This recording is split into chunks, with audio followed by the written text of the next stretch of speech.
Hello everyone, this is the RPG Pundit, the final boss of internet shitlords, and this is my second take of this video.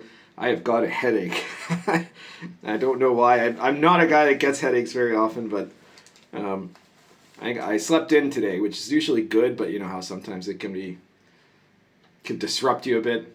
And then when I got up, first thing I did is I went over to the RPG site, which is a really good place to go to check for RPG news and discussions and really interesting debates.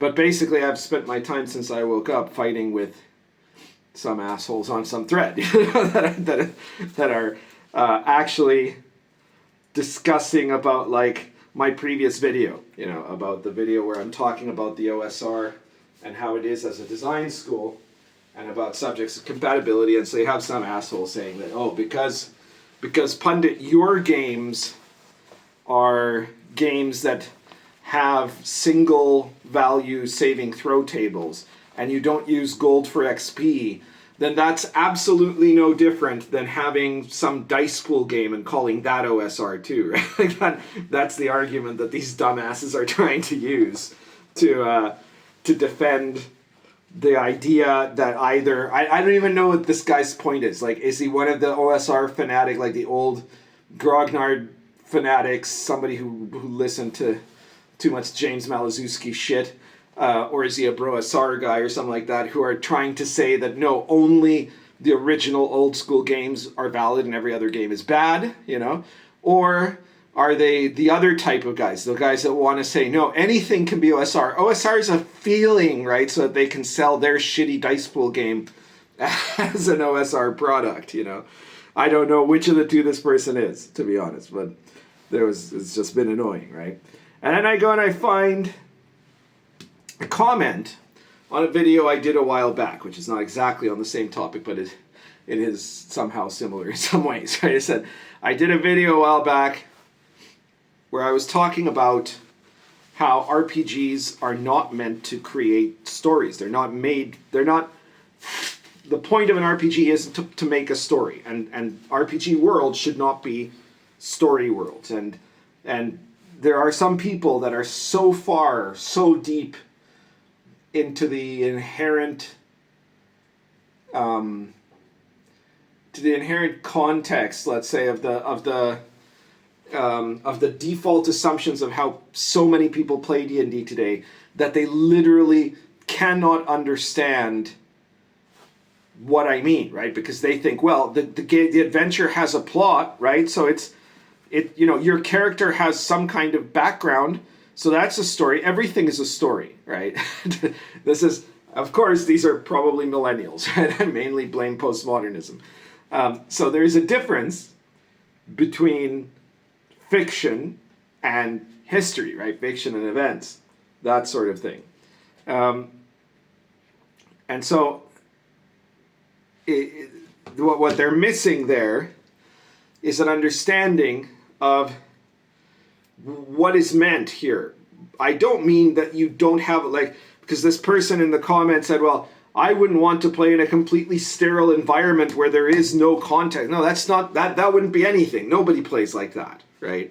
Well, I mean, I guess you could do a dungeon crawl, but even there, the dungeon crawl is still the world, so to say, you know, so it still applies, right? The thing that is actually under discussion is it's not to say that there isn't a world, it's to say that what is that world? Is that a real world or is it a story time world, okay?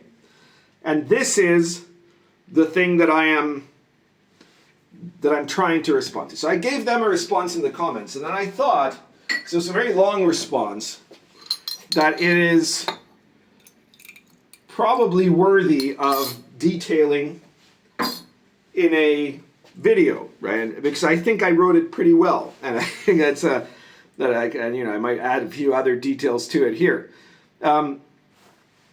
So, you know, first off, before I continue, you can see we've got over here we have Arrows of Indra, and Social Encounters, and the Old School Companion 2, all of which are OSR. They're all compatible. Other things that are dice pools are not OSR. I don't know why people can't get this through their head, you know, or that are any non kind of D&D mechanics. Doesn't matter how much you feel like they should be. No, sorry, right? Social Encounters on the Silk Road is a product that lets you handle, in fact, it deals with the question of OSR compatibility. It lets you handle social skills in a way totally different than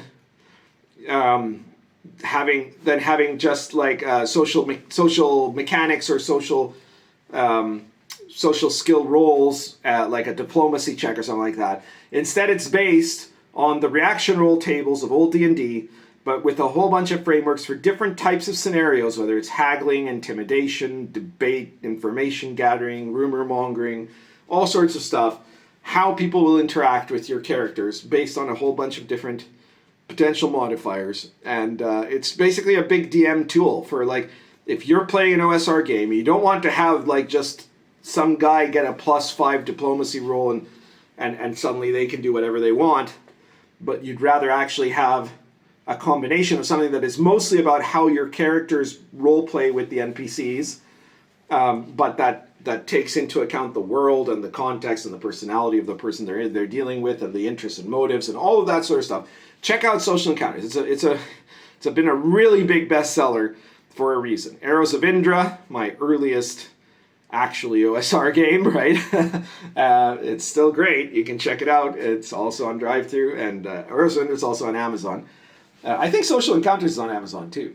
The one that is only on drive-thru is the Old School Companion 2, which has 26 adventures in it that are for OSR gaming. They're, you know, mostly for Lion and Dragon, but you can use them in any OSR context in any OSR game.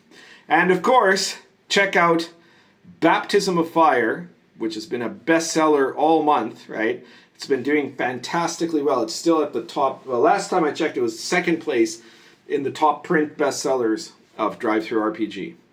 And you know, it's a fantastic game. I love getting all the social media posts people have sent me, showing, you know, how how cool their book is and how excited they are. I still haven't gotten my books. You'll all know when I've gotten my books, believe me. But yeah, check all that out, and check out the Pundit Files. As of the time of this video, the current Pundit Files is number 12, The Mendicant. But I suspect that when this video actually comes out, it might be the next one. And I'm trying to remember what the next one was. I know I sent it already. Or no, maybe I didn't send it yet. Shit. But I finished it already. As long as I'm like 3 or 4 issues ahead. So anyways, check out the Pundit Files, whichever one it is. The Mendicant is another really great adventure in the style of the adventures in the Old School Companion. But there's tons of other stuff too, right? Like there's the Invisible College 1930s campaign. There's the fantastic jousting and horse supplement that is the biggest of all the Pundit Files issues. And there's tons of other stuff. You know, in the martial artist class, every issue has a different theme, and they only cost each of them $3.50. All right. So back to the topic. So this person had said, you know, basically that, like, how is this not a story? Everything that you're doing is a story, right? And my response was this: is your life a story, or is it the real world? Is Cinderella the real world, or is it a story? Okay, because that is where you can begin to understand, right? Because most people just assume that, you know, RPG is make-believe, which it is. But then they assume that make-believe is a novel, which it isn't. Make-believe and novels are two different things.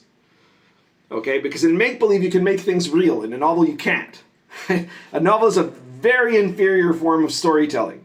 Or a very inferior form of substitute creation, let's say.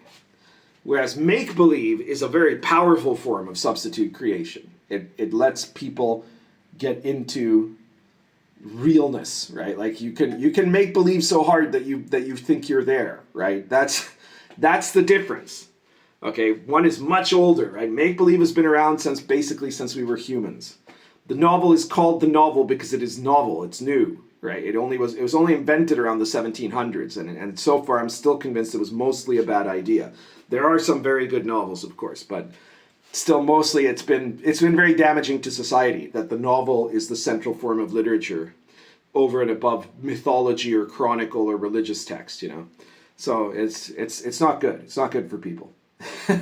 So this is the thing. When you're role-playing, you are not telling a story, okay? You are playing make-believe, and to play make-believe, you have to enter a real make-believe world, all right?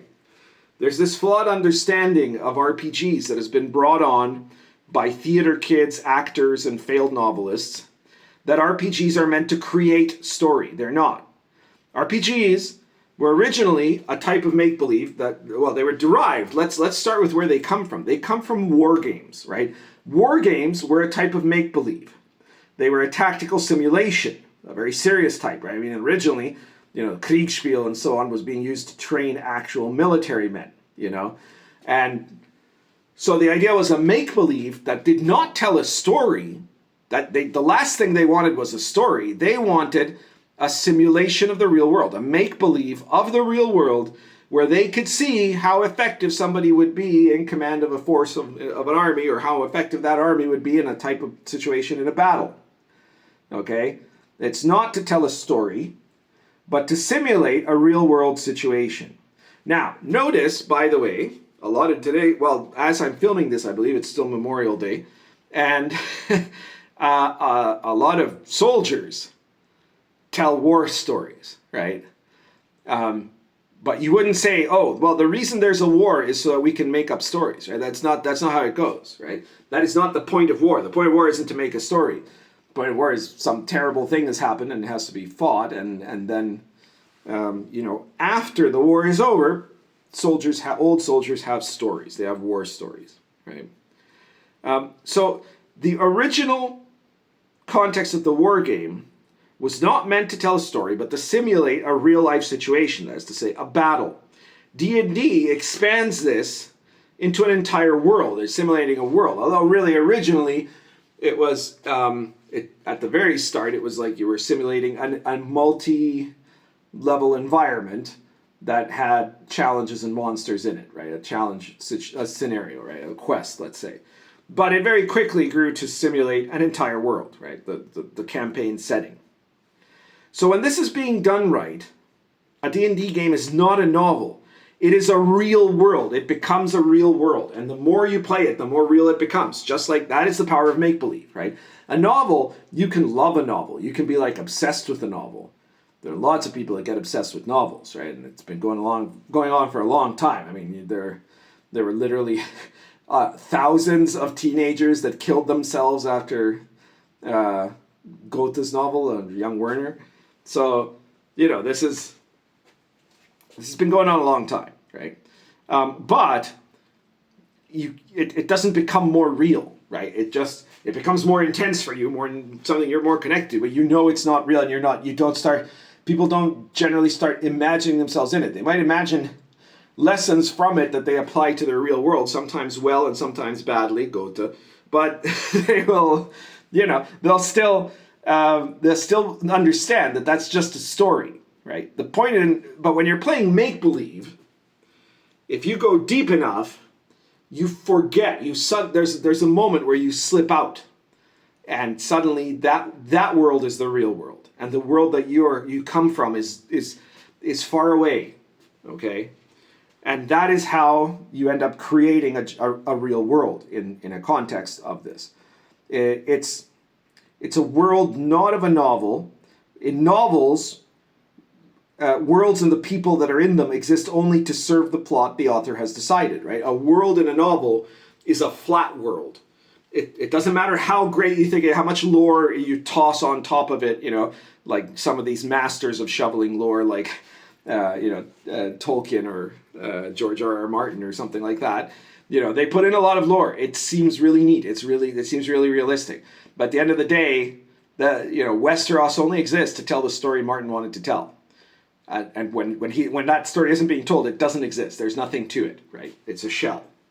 It's a Potemkin village, we call it. Potemkin village was there's this guy, the Empress of Russia was coming to supervise his territory that he was controlling, and he decided, he knew that she expected great reforms, right? And so he decided to put in the fronts of all the houses, as her carriage passed by, these beautiful fancy facades in front of all of everything. He would have, a couple of, a group of fat cows, and then he'd like have them quickly move to other places where she would be, so it would look like the cows were fat everywhere, right? She'd have well-dressed peasants that would smile and wave at her, but were, they're actually just the same group of well-dressed peasants, stuff like that, right? He did his whole facade to convince her that world, that the area that he was supervising had what was very prosperous, when in fact it was a miserable hovel of a place, right? And novel worlds are that. They're Potemkin villages. They have no real substance, okay? In an RPG, though, there isn't supposed to be a decided plot. In your life, there isn't a decided plot, right? You don't have, like, you don't say, I'm alive to be a story, right? And my story, by the way, is this, right? That's not how it works. You're alive. The story will be what's left after you're gone, right? That's what the story is, right? The story only gets made from you living in a world that does not have your story, right? So you're not supposed to, the idea is you're not supposed to front load the story. The DM isn't supposed to be the one that creates a story, right? If there was a story, if there was a decided plot, then we wouldn't roll dice when we play. If we did roll dice, then it would be either because we're really bad at playing the world, or because the dice don't actually mean anything because the plot has already been decided, right? So either if you're saying, okay, no, RPGs have story, right? But you're rolling dice to determine events. Either those events cannot mean anything, right? Because the story's already been decided. Or you have a really shitty system of telling stories, because the randomness of the dice will not create an effective story. It'll create but what random dice are really good at creating is effective real world unexpected events.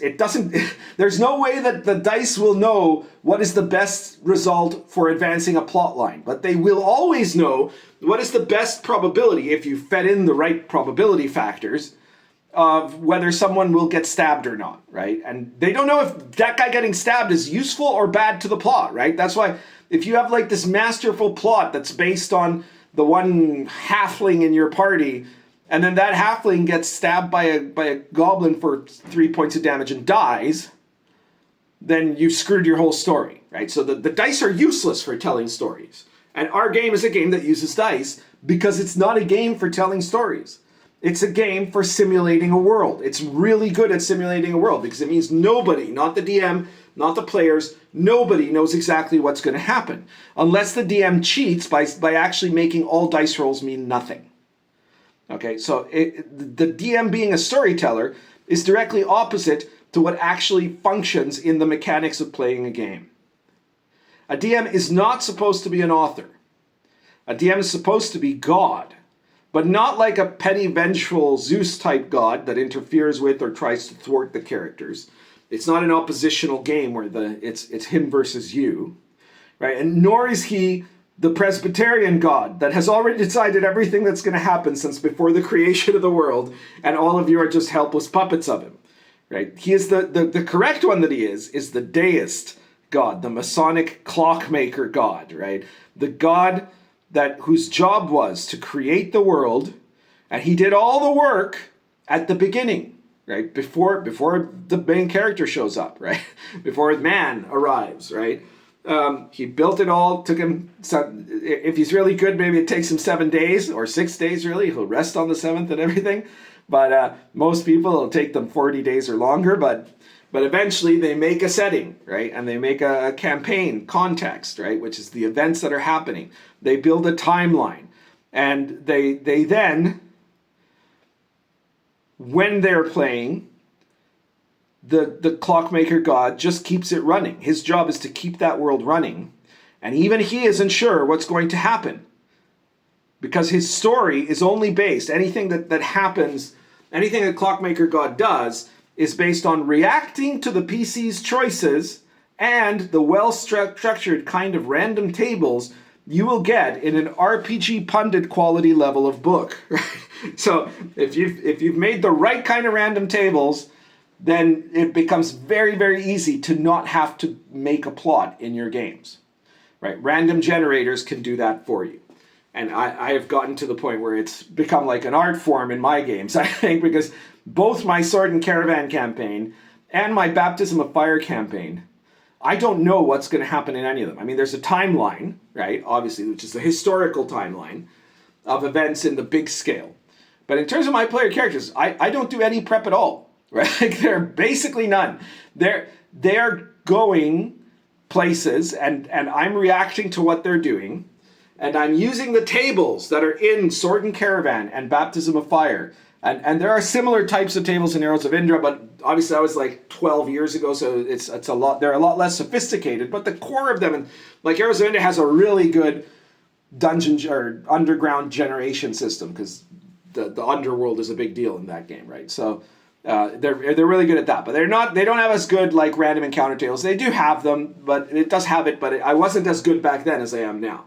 But in Sword and Caravan, in Baptism of Fire, those tables are all I need, right? And when it's an actual play, I told you before that my Sword and Caravan players had this impression that somehow I had a storyline, right? I'm like, no, I'm just, everything that's going on is just the reactions of the random tables as you travel or as you go places or where you enter where you meet with groups that generate what those groups are and what's going on and what's happening, or your own actions. Right? I'm not doing anything. I don't have any plan. Right? It's just going along, and it goes along so good that it seems almost like a novel, right? And that's how you actually get to that peak experience. You know, it's not a novel.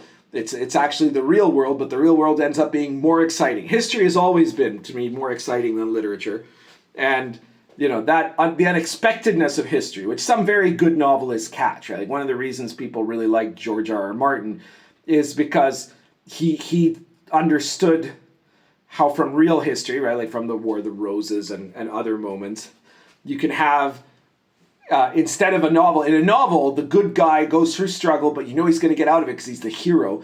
And then he ends up like winning the day, right? But in real life, there were tons of guys who were like the hero, and they're doing really, really great, and everything's going fantastic for them. And then suddenly, out of nowhere, they die, right? From the plague, or they get shot by someone, or they just get really unlucky in one battle, and then they get decapitated, and that's the end of them. And you're like, fuck, I thought this guy was going to be king, you know? But he isn't. Richard of York, sorry. You know, that's how it goes.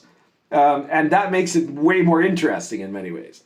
So yeah, what I'm saying is that with that attitude of the DM and with then you can understand the difference between the idea of RPGs being to make a story, and the direct opposite of that is the Clockmaker God DM who does not have a story. He has a very richly generated world, right? The world is full of stuff, full of people, full of factions, if you want to use that term. I know factions is a cool term these days. That's what the kids are saying, right? But you have a whole bunch of random generators, and you are reacting to the events that are natural to the timeline of the setting, the actions of the player characters, and the random results of those tables. And if you do that, then suddenly the world becomes a real world. It becomes a virtual reality world, let's call it that way, right? So as far as story is concerned, much like fishing or golf or war, in RPGs, story is something you just tell after the game has ended. It's not the point.